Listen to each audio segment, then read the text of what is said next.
बुलाती है आईते हैं ओहे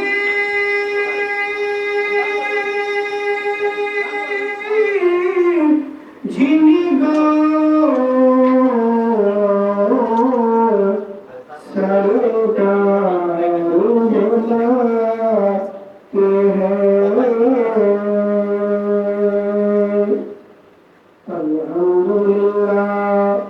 अल्हम्दुलिल्लाह الذي كفى والصلاة والسلام على سيد الأشراف الأنبياء والمرسلين وعلى آله وصحبه وأهل بيته وعلماء أهل السنة والناس أجمعين সকলে আমার সাথে জবান করে অস্বর করুন আউযু বিল্লাহি মিনাশ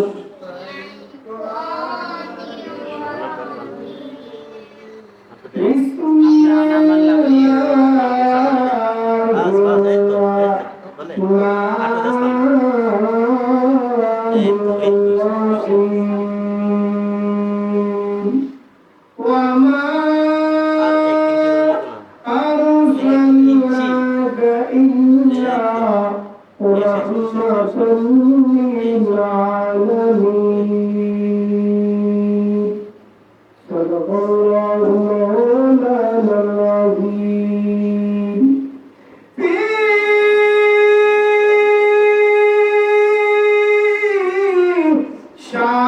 شان حبيبه ومعشوقي ومحبوبي عاليا ومخبرا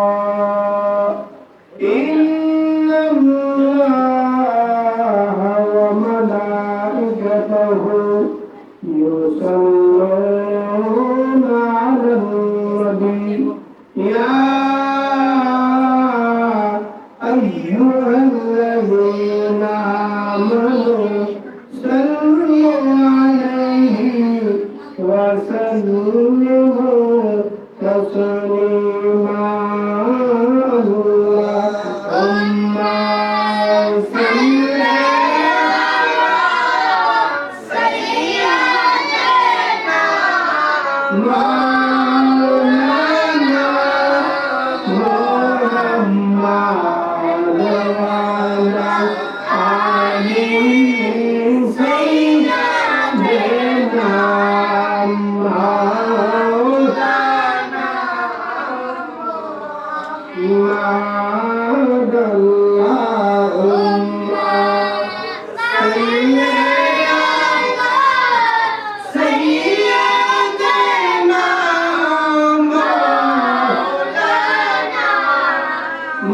اللهم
শহীদ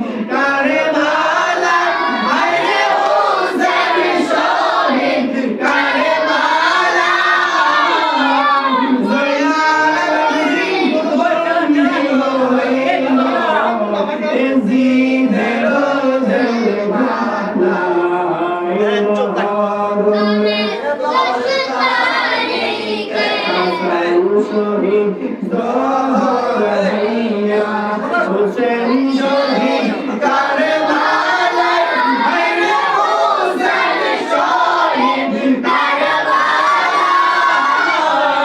জয়নাল আবেদিন বন্দী হইল এজিদের জেলখানায় মহরমের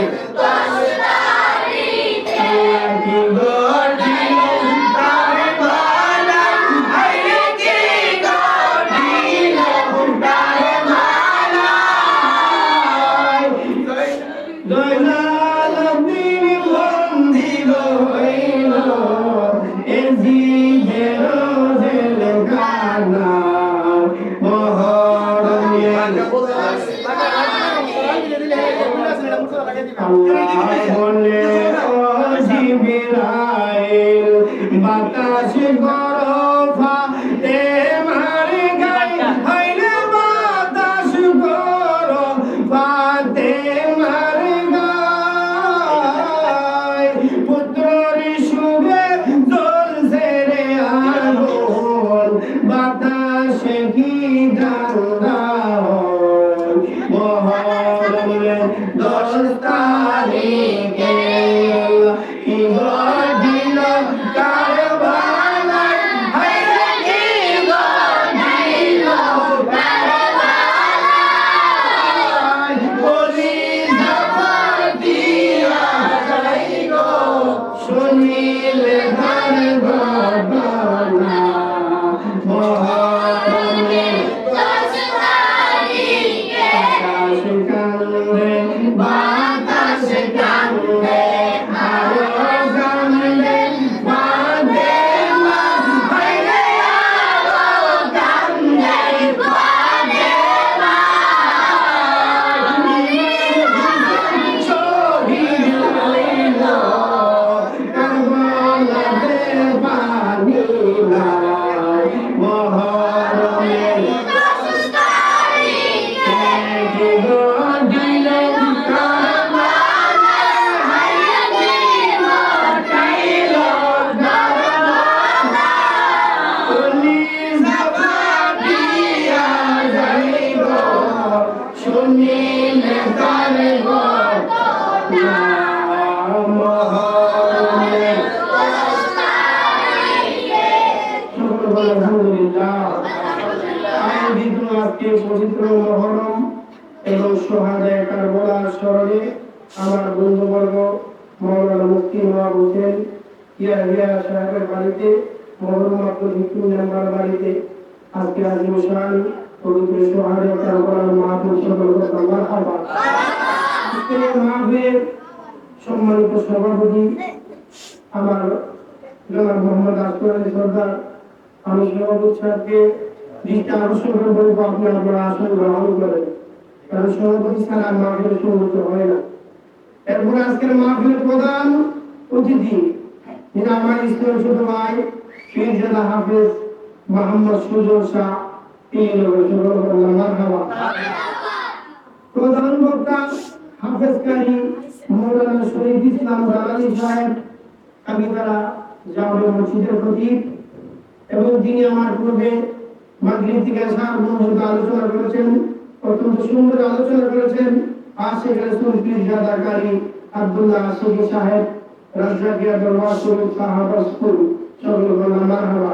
আজকের মাহফিল যিনি আয়োজন করেছেন আমার বন্ধু মুফতি নওয়াব হোসেন ইয়াহিয়া, আল্লাহ পাক সকলকে কবুল করে সকল মানাবি। আমরা যারা উপস্থিত হয়েছি মুরব্বী বাবারা, যুবক ছেলেরা, পর্দানিশী অবসরওয়ালা মা ও বোনেরা, সকলের খেদমতে আমার সালাম, আসসালামু আলাইকুম ওয়া রাহমাতুল্লাহি ওয়া বারাকাতুহু।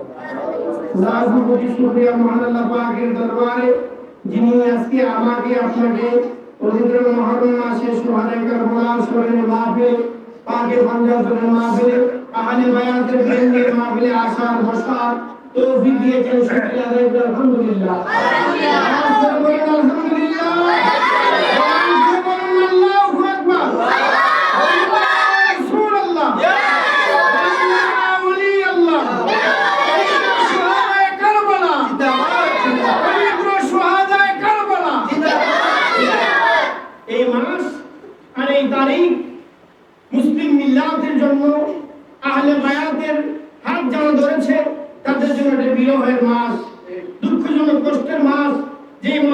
ইতিহাসের ঘটনা শুনলে এমন কোন আহলে বায়াতের প্রেমিক, এমন কোন মুসলমান যদি বলে তার অন্তর কাঁদে না, বোঝা গেল তার ঈমানের মধ্যে গন্ডগোল আছে। ঠিক কি না? তার ঈমানের মধ্যে গন্ডগোল আছে। কারণ যার ভিতরে হুসাইনের প্রেম নাই, এই ব্যক্তি যদি বলে আমি নবীকে ভালোবাসি, কখনো মানা যাবে না। কারণ যে রাসূলকে ভালোবাসে সে আহলে বায়াতকে ভালোবাসতে হবে। কারণ নবী বলছে যে ব্যক্তি আহলে বায়াতকে ভালোবাসবে, যে ব্যক্তি আমার ইমাম হুসাইন হাসানকে ভালোবাসবে, সে যেন আমি রাসূলকে মহব্বত করবে। সুবহানাল্লাহ। তাই আমাদের দরকার আহলে বায়াতের প্রেম অন্তরে রাখা। ঠিক কি না? এজিদ ছিল বাদশা, কিন্তু সে ছিল জালিম বাদশা। সে কি ছিল? জালিম বাদশা। তার ভিতরে ছিল ষড়যন্ত্র, সে ছিল খারাপ দুঃচরিত্র লোক। তার চরিত্র ভালো ছিল না, সে নারী কেলেঙ্কারি ছিল।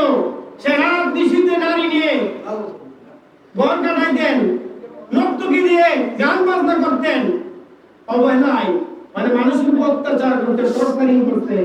এই জন্য তাকে কি জালিম বাদশা, সে কাফের। সে কি কাফের। এই ইয়েজিদের অনুসরণকারী বর্তমানে হলো আছে কি না? কারণ হযরত আবু বকর সিদ্দিক রাদিয়াল্লাহু তাআলা আনহু খেলাফত শেষ হওয়ার পরে হযরত ওমর রাদিয়াল্লাহু তাআলা আনহু খেলাফত নিলেন।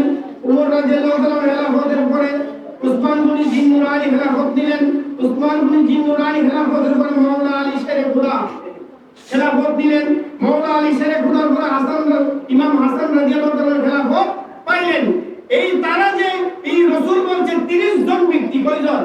30 জন খেলাফত যে জানাইছে, তারাকে নবুয়তের খেলাফত বলা হয়। কি খেলাফত বলা হয়? নবুয়তের খেলাফত। ইমাম হাসানের পরে যারা খেলাফত পাইছে, এদেরকে বেলায়েতের খেলাফত বলা হয়। এদের কি বেলায়েতের খেলাফত? এই 30 জন ব্যক্তির পরে যারা খেলাফত পাইছে, মানে মুলকুতে খেলাফত চালাইছে, এদেরকে বেলায়েতের খেলাফত বলা হয়। ইমাম হাসান পর্যন্ত নবুয়তের বেলায়েত চলছে, কারণ রাসূল নিজে বলে গেছে। ইমাম হাসান রাদিয়াল্লাহু তাআলা পরে খেলাফত পাইলেন আমিরে মুয়াবিয়া। আমিরে মুয়াবিয়ার থেকে জবরদস্ত করে খেলাফত দখল করতে এজিদ। কিন্তু এজিদ যখন আমিরে মুয়াবিয়ার পরে এজিদ খেলাফত পাইল, ইমাম হুসাইন রাদিয়াল্লাহু তাআলা আনহু কানে যখন এই খবর পাইল যে এজিদ খেলাফত দখল করেছে, ইমাম হুসাইন বলে সকল পৃথিবীর মানুষ সবাই যদি মাইনে নেয়, আমি এজিদের খেলাফত মানব না। কারণ মানে ফেতনা সৃষ্টি হয়েছে উসমান গনি জিন্নুরানকে হত্যা করতে। ফেতনা কোথায় সৃষ্টি? উসমান গনি জিন্নুরান রাদিয়াল্লাহু তাআলা আনহু শহীদ হওয়ার পর থেকে ফেতনা, এই আমল থেকে ফেতনা সৃষ্টি। কথা বুঝাইছে? এখন ইমাম হুসাইন বলে না, সবাই মেনে নিতে পারবেন, কিন্তু আমি মানব না। এজিদ যুক্ত, এজিদের চরিত্র ভালো না, সে লম্পট, সে কাফের, তার সে খেলাফত দখল করছে, আমি তার খেলাফত মানব না। এই যখন এজিদের খেলাফত যখন ইমাম হুসাইন মানল না, এই এলান যখন কুফা নগরে হয়ে গেল, দামেস্কের হয়ে গেল, তখন সকলেই আর এজিদের কাছে বায়াত রাসূল গ্রহণ করতে যায়। বলে ইমাম হুসাইন যদি আপনার খেলাফত মানে, তাহলে আমরা আপনার কাছে বায়াত। কিন্তু কুফাবাসী ছিল গাদ্দার। কুফাবাসী কি ছিল? গাদ্দার ছিল। তারা মুনাফিকি করছে, এখনো মুনাফিকি করে। কুফার মানুষ এখনো মুনাফিকি করে। কারণ মুসলিম বিন আকিলকে যখন ইমাম হুসাইন 1200 চিঠি, আমি আল বেদায়াতুন নিহায়া কিতাবটা পড়লাম, ওই কিতাবের মধ্যে লেখা আছে 1200 চিঠি পাঠাইছে ইমাম হুসাইন রাদিয়াল্লাহু তাআলার কাছে যে আপনি কুফার নগরে আসেন, কুফার মানুষরা পাগল, দেওয়ান আপনার কাছে বায়াত হওয়ার জন্য। বলে কি এই খবর কি এজিদ জানে? জানে না। তারপর আমি কুফাকে বিশ্বাস করি না, আমি কুফাবাসীকে, ইমাম হুসাইন বলতেছে কি আমি কুফাবাসীকে বিশ্বাস করি না। কারণ কুফার মধ্যে যারা বসবাস করে, কুফার মান্যগণ্য ব্যক্তি যারা ছিল, তারা আমার নানা ভাই সাথে গাদ্দারি করে, আমার রাসূলের সাথে গাদ্দারি করতে। আমি আপনাদের রাসূলের সাথে গাদ্দারি করতে পারবো? আমি তাদেরকে মানি না, আমি বিশ্বাস করি না। বিশ্বাস করার জন্য, বুঝার জন্য, জানার জন্য মুসলিম বিন আকিলকে পাঠাইলেন সাতত ভাই, আপন সাতত ভাই মুসলিম বিন আকিলকে কুফানগর পাঠাইলেন। কুফানগর যাওয়ার পরে মুসলিম বিন আকিলের কাছে 3 দিনের ভিতরে 40,000 লোক বায়াতে রাসূল গ্রহণ করলেন। কয়জন? 40,000। ওয়াজ কি বুঝতেছে না? 40,000 লোক বায়াতে রাসূল গ্রহণ করলেন। কিন্তু ইমাম মুসলিম বিন আকিল যখন রওনা হয়ে গেল, তার দুই ছোট ছোট দুইটা শিশু সন্তান ইব্রাহিম আর মুহাম্মদ, নাম কি ছিল? ইব্রাহিম আর মুহাম্মদ। এই দুই বাচ্চা বলতে, আব্বা আমরা তো মা দুনিয়াতে নাই। সভাপতি সাহেব আইছে বলে মারহাবা। তে বলে আপনি যে যাইবেন, আমরা তো মা নাই, আপনারা কার কাছে দিয়া যাইবেন? আপনারা কার কাছে দিয়া যাইবেন? আপনি যাইতেছেন, আপনার সাথে আমরা নিয়ে যান। বলে আব্বা তোমরা যাইও না, অনেক দূরের রাস্তা, আমার এখানে সফর করতে হবে, আমার এই ইসলামের দাওয়াত দিতে হবে, তোমাদের কষ্ট হবে, তোমরা সেই জায়গাতে রাখো। এদেরকে রাইখে চলে গেলেন। মুসলিম বিন আকিলকে যখন ইমাম মুসলিম বিন আকিল এই 40,000 লোক যখন বায়াতে রাসূল গ্রহণ করলেন ইমাম মুসলিম বিন আকিল রাদিয়াল্লাহু তাআলার কাছে, তখন বিভিন্ন ঘরে ঘরে, প্রত্যেকটা মুরিদের ঘরে ঘরে গিয়ে বসে বসে মিলাদ মাহফিল করে আর আমাদের রাসূলের প্রশংসা, নবীর প্রশংসা, ইমাম হুসাইনের প্রশংসা করে। তখন এই কুফার গভর্নর তখনকার ছিলেন কে জানেননি? নুমান ইবনে সাবিত। তখন কুফার গভর্নর কে ছিল? নুমান ইবনে সাবিত। তখনও কিন্তু উবাইদুল্লাহ ইবনে জিয়াদ কিন্তু তখন আসে নাই, ক্ষমতাতে আসে নাই। উনি বসরা একটা জমিয়া ছিল, দেশ ছিল, এই বসরা দেশের গভর্নর ছিল উবাইদুল্লাহ ইবনে জিয়াদ। বসরা নগরের গভর্নর ছিল উবাইদুল্লাহ ইবনে জিয়াদ। তখন উবাইদুল্লাহ ইবনে জিয়াদ এই কুফার কোনো গভর্নর হয় নাই। তখন কুফার গভর্নর ছিল কে? নুমান ইবনে। কথা কি বুঝাইতেছে? একটু বুঝবেন, কারণ আমি কিন্তু সুন্দর করে বুঝাই দিতে চাচ্ছি। তখন ওই দামেস্কর শহর থেকে এই দেশ এই জায়গা থেকে এজিদে চিঠি পাঠাইলেন নুমান ইবনে সাবিতের কাছে যে তুমি থাকতে ইমাম মুসলিম বিন আকিল আইসা ইমাম হুসাইনের দুয়াই দিয়ে বায়াত করতেছে, তুমি কি গুড়ার ঘাস খাবো বয়া? কথা বুঝছেন নি?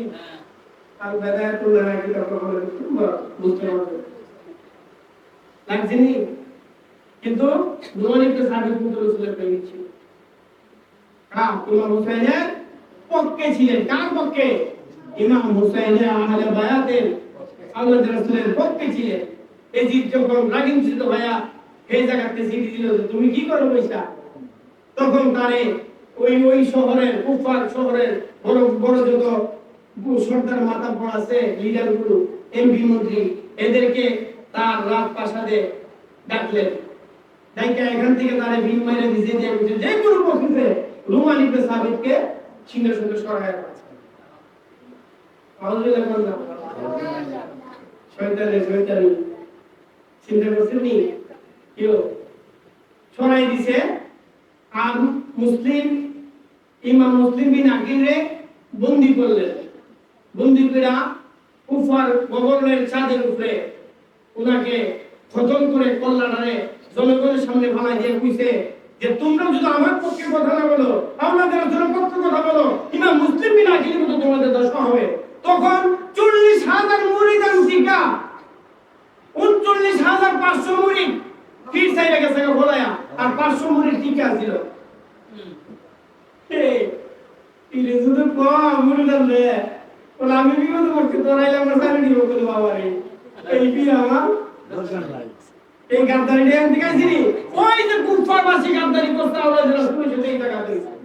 তাই তার কাছে বায়াত হয়েছে, আল্লাহ তুমি তো মুরিদ হয়েছে না, তোমরা এই ইজিদের ভয়ে সব চলে গেলে তোমরা একা নাইকা। কথা বুঝতেছেন নি?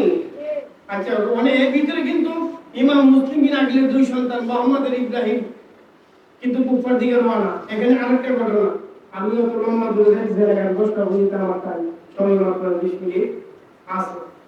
আল্লাহ কবুল করো, সকলে বলেন আমিন। এখন সর্বশেষ আরো বক্তা আছে, আমরা আলোচনা করব। আমি এতটুকু বলতে গেলাম উবাইদুল্লাহ ইবনে জিয়াদকে এই বসরাত থেকে আইনা কুফা নগরের রাজ সিংহাসনে তারা ক্ষমতা দিয়ে গভর্নর বানিয়েছে। অবশ্যই দুই দেশের গভর্নর, কই দেশে?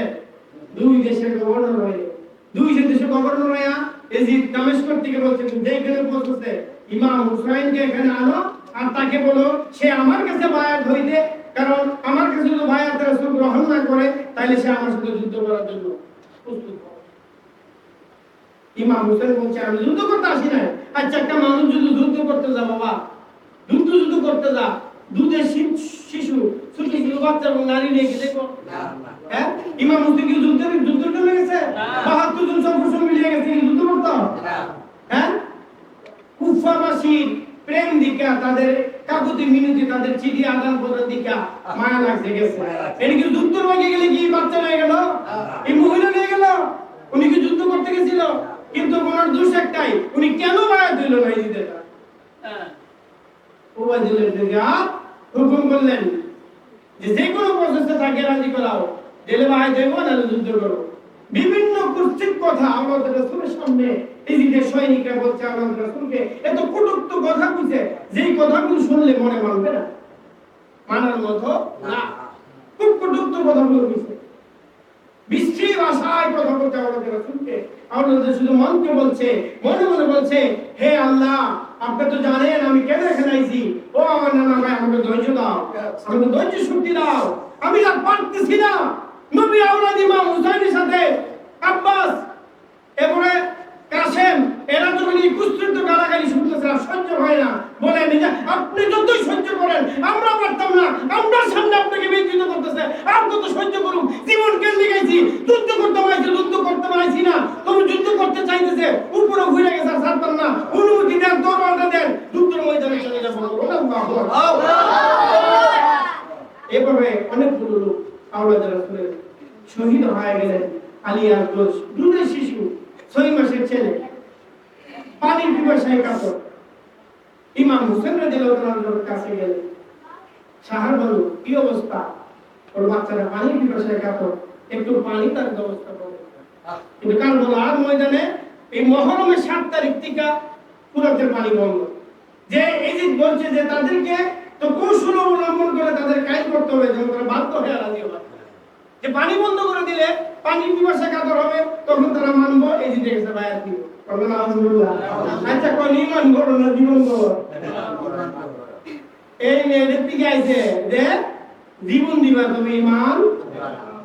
ওরাতে নদীর পানি রে বন্ধ কইরা দিল রে, ওরাতে নদীর পানি রে বন্ধ কইরা দিল রে, কাছে যেতে দিল না সে, তাই বলুন কাছে যেতে দিল না সে। কত পশু পাখি গাইল কেহ বাধা না দিল, পশু পাখি গাইল কেহ বাধা না দিল, বাধা শুধু হুসাইনের বেলায়, বাধা শুধু আসগরের বেলায়, বাধা শুধু আসগরের বেলায়। শহর বানু ডেকে কয় আলী আসগর মারা যায়, শহর বানু ডেকে কয় আলী আসগর মারা যায়, একটু পানি আনলে ভালো হয়, একটু পানি আনলে ভালো। ইমাম কই শহর বানু রে এদের ভিতর মায়া নাই রে, ইমাম কই শহর বানু রে এদের ভিতর মায়া নাই রে, পানি তো দিবে না মনে হয়, পানি তো দিবে না মনে। শহর বানু ডেকে কয় আলী আসগর 6 মাসের ছেলে, ছোট্ট শিশুর নাই কোনো অন্যায়, বলেন ছোট্ট শিশুর নাই কোনো অন্যায়। ওকে কোলে নিয়ে যান, নিয়া একটু পানি চান, ওকে কোলে নিয়ে যান, নিয়া একটু পানি চান, আসগর মরে পানির পিপাসায়, আসগর মরে পানির পিপাসায়। ওরাতে নদীর পানি রে বন্ধ কইরা দিল রে, ওরাতে নদীর পানি রে বন্ধ কইরা দিল রে কাছে যেতে দিল না সে তাই বলুন কাছে আমার সাথে একটু জোরে বললাম পশু পাখি গাইল কে হয় বাধা না দিল পশু পাখি গাইল কে হয় বাধা না দিল বাধা শুধু আসরের বেলায় বাধা শুধু আসরের বেলায় সেই পানি পশুরা খায় সেই পানি পাখিরা খায় সেই পানি পশুরা খায় সেই পানি পাখিরা খায় পানি সৃষ্টি নানা রসিলাই পানি সৃষ্টি নানা পানি রাখি বাসাই ধারা আমরা নানা পানি রাখি বাসাই ধারা চটপট করে গলি যায় চটপট করে গলি যায় নদীর পানি রে বন্ধ কইরা দিল রে নদীর পানি রে বন্ধ কইরা দিল রে কাছে যেতে দিল না সে তাই বলুন কাছে যেতে দিল না সে কত পশু পাখি গাইল কে হয় বাধা না দিল পশু পাখি গাইল কে হয় বাধা না দিল বাধা শুধু আসরের বেলায় বাধা শুধু আসরের বেলায় দুশোয়াশিয়া কয় তোমার ছেলের চেহারায় নবীজির মতো মনে হয় আল্লাহু আকবার মুসলিম রাদিয়াল্লাহু তাআলা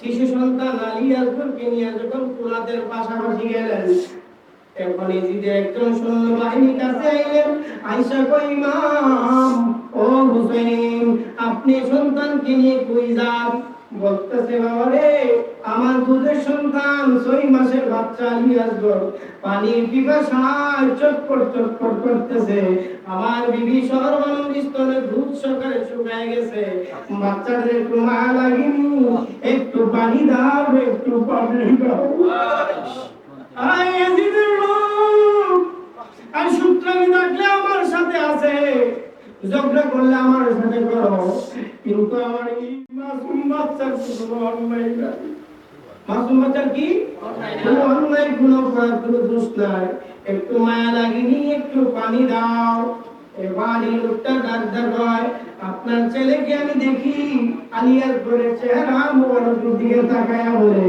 আপনার চেহারা আপনার ছেলের চেহারাটা আমার নবীজির চেহারার মতো মনে হয়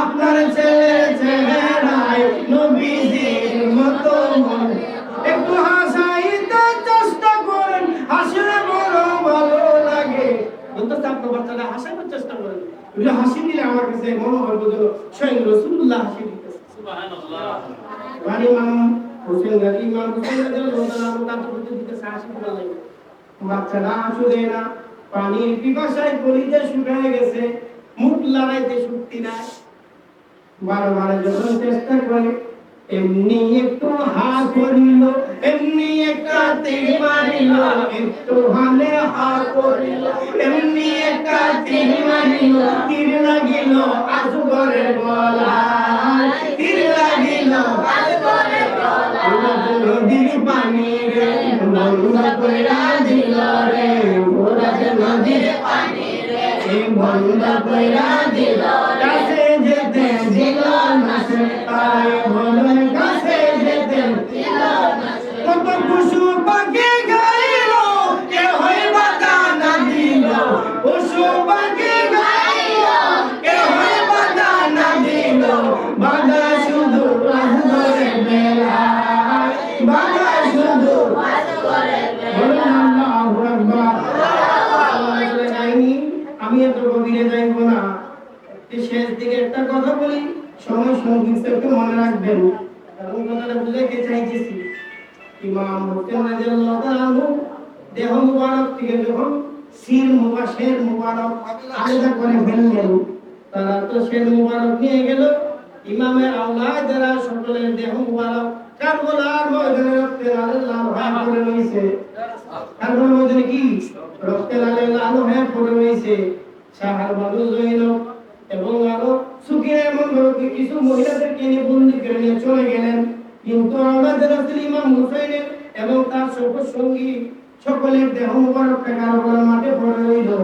আপনাদের কাছে প্রশ্ন, কারবালার মাঠে যে দেহটা পড়ে রইলেন, এখন বলেন এই কারবালার মাঠে ইমাম হুসাইনের দেহ মুবারকটা কি হয়েছিল?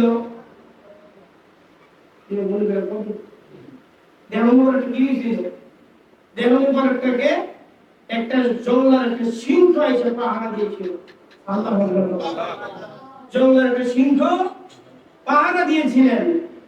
কারণ উবাইদুল্লাহ ইবনে জিয়াদ, আব্দুল্লাহ ইবনে জিয়াদ এবং সাদ তারা সকলে হুকুম দিয়েছিল যে তাদেরকে ঘোড়া অসংখ্য ঘোড়া একত্রিত করে কারবালার মাঠে দৌড়াতে শুরু করো, যেন ঘোড়ার পায়ের তলে পড়ে ফিসা যেন দেহ মুবারক ফিসা যেন ভালোর সাথে মিশাতে তাদের দেহ যেন আমাদের অস্তিত্ব না থাকে।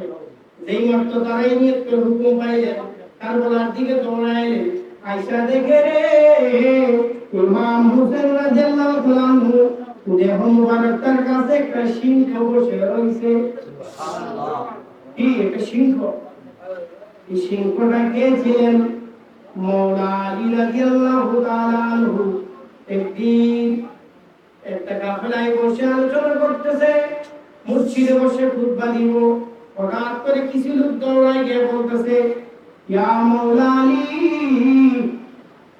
জঙ্গলার একটা সিংহ একটা বাচ্চা নিয়ে মসজিদের দিকে প্রবেশ করতেছে।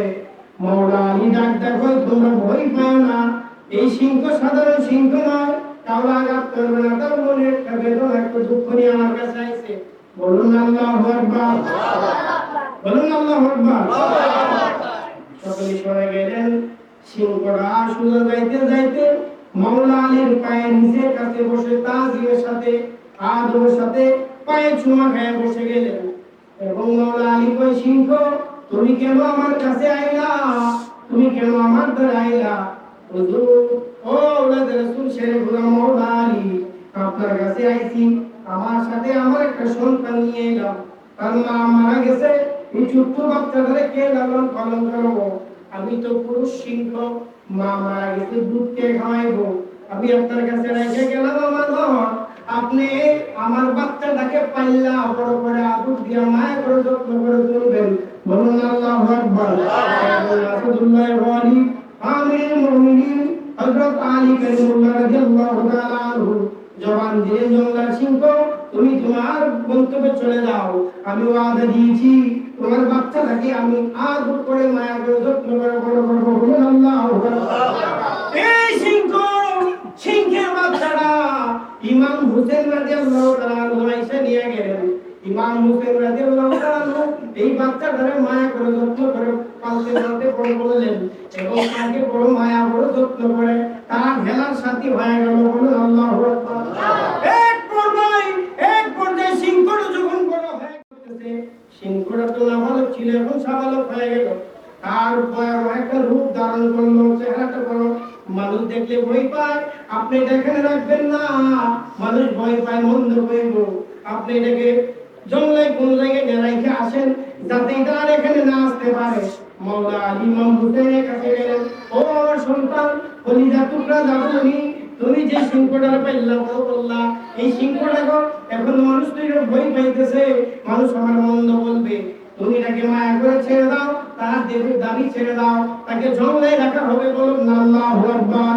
এমন ইমাম হুসাইন রাদিয়াল্লাহু তাআলা আনহু সিংহটা বললেন, আমি তোমার খেলার সাথী, বড় বন্ধু ছিলাম, বড় মায়া করে মহব্বত করে তোমার পালছি, এখন তুমি চলে যাও।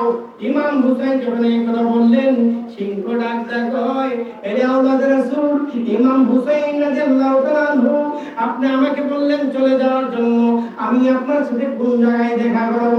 বলে একটা সময় আসবে কেউ আমার পাশে থাকবে না, আমারটা মুবারকটা পড়ে থাকবে রে, সীমানে আমাকে শহীদ করে ফেলবে, এদিকের দল আমাকে নিবাস করে দেখতে আসবে, কেউ আমার দিকে তাকাইবে না, পশু পাখির ভয় আসবে। সেই নির্জুম সময়ের মধ্যে তুমি জঙ্গলাতে বাহির হইয়া আমি হুসাইনের দেহর পাশে এসে দাঁড়াইবা।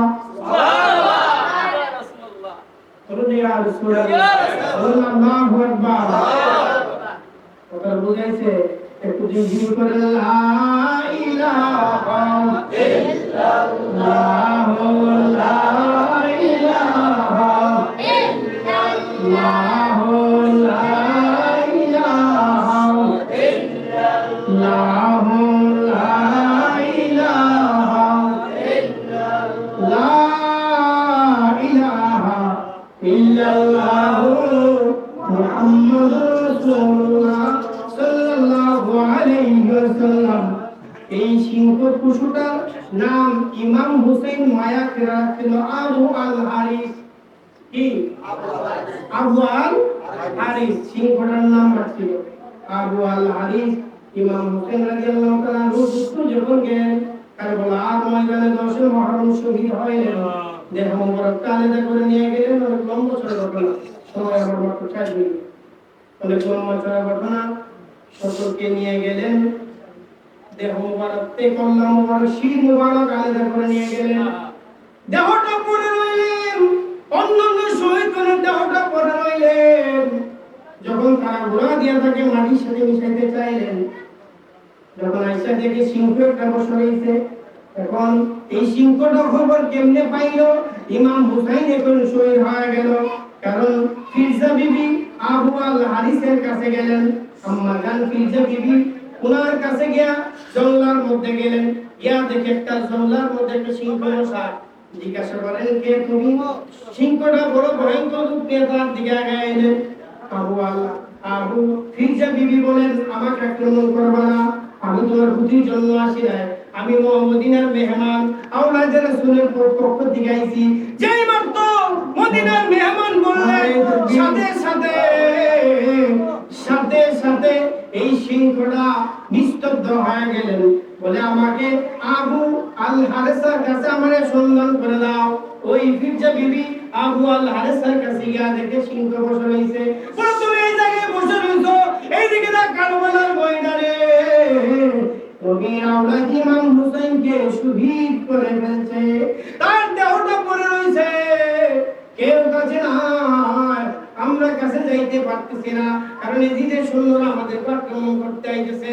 সিংহটা দৌড়াইতে দৌড়াইতে কারবালার মাঠে আইসা ইমাম হুসাইনের দেহ মুবারক তার কাছে বইসা ইমাম হুসাইনের দেহ থেকে রক্ত মুবারক সিংহ টুটে গায়ে মুখে লাগাইয়া কান্দে বিরহ হয়ে যারা কান্দতেছে, কই আল্লাহ, ও মদিনার রাসূল, ও আমার দয়াল নবী গো, ইমাম হুসাইনের দেহ মুবারকটা দেখা আমি আবু আল হারিসের মন বাঁচে না। বলুন আল্লাহু আকবার। সেই সিংহটা বাড়া দিয়েছিল, সেই সিংহটা ইমাম হুসাইন রাদিয়াল্লাহু তাআলা জান্নাতে থাকবে। সুবহানাল্লাহ। আল্লাহ আমাদের বোঝার তৌফিক দান করুন, আমিন। এখন আপনাদের সামনে আলোচনা করব আমার ছোট ভাই মাওলানা কারি